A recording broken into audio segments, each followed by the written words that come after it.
So today guys, nag-sledge yung dalawang bata.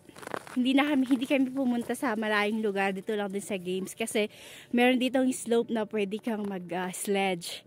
Dahil nga hindi pa kami nagpapalit ng gulong. Hindi kami nakapagpalit kasi sobrang nag-snow, 3 days na nag-snow, so bali full of snow talaga siya. Kailangang alisin yung lahat ng snow na yon bago kami magpalit ng tire para taga sa snow. So tuwang-tuwa yung dalawang bata kasi nakapag-sledge sila ngayon. Ayan, sige Shara, mag-sledge na ulit. Wait lang.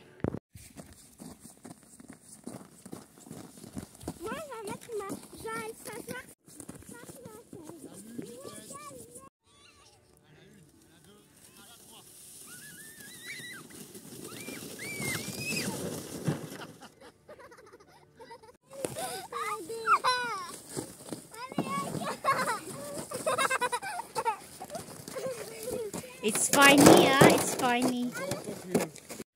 So, ayun yung dalawang bata. Unang slide pa lang, tumaob na sila. Pero tuwa-tuwa sila kasi tumaob sila. Ayan, ulit-ulit.